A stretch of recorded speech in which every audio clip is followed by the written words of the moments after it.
It's not easy to get inside Venezuela's ailing health system. The government tries hard to keep the cameras out. But doctors brought us into one of the main public hospitals in Caracas, determined that we should see the truth. Y también están dañados, vean los equipos de tomar. And here's the reality behind the dream of free treatment for all. Broken equipment that staff say is a symptom of government neglect.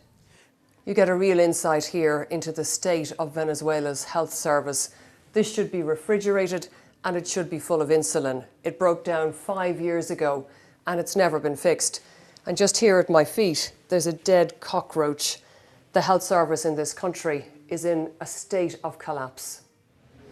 Nearby, we found medical waste, including used needles, strewn around. This is one of the showers. Sometimes there's no running water, so relatives have to bring in bottles. Maria shows us where her nephew Luis cooks his food, in the bathroom. Luis is gravely ill with a brain tumour. His family have already spent all their savings trying to keep him alive, but it's not enough. I still have to rent the surgical equipment they need for my operation, he says, and buy all the supplies, even the gauze. Every day that passes, he loses a little more of his sight. The hospital can't give the sick much more than a bed. Under President Nicolas Maduro, this is the picture of health.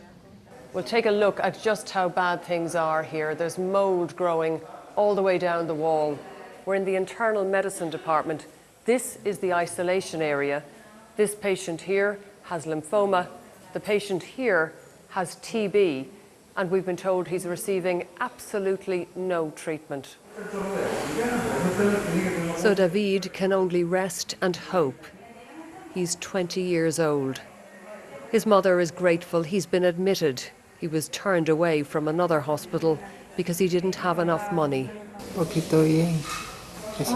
I'm feeling a little better now, he tells me. I feel relieved. But then he admits he does have some pain. In the bed next door, 21-year-old Carlos, a cancer patient and much-loved only son. His mother, Diana, had just been told he needs a biopsy and she will have to pay for it. It would take nearly 2 years to earn the money if she had a job. For dedicated doctors here, like Carlos Prosperi, anguish, frustration and anger at the government. I blame President Maduro, he says. We doctors have to tell the truth. We have to do our best to save our patients, but nowadays we can't. We feel blocked because of a negligent government. Doctor, you've been speaking very bravely, very openly.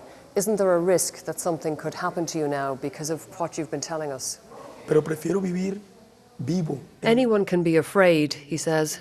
Of course I am worried, but I prefer to live in a free country rather than live in oppression and let my patients have nothing. Just outside the front door, raw meat for sale, and a discarded scanning machine, now somewhere for staff to sit. Doctors in Venezuela say sometimes all they can do is help their patients die, not help them live. Orla, Guerin, BBC News, Caracas.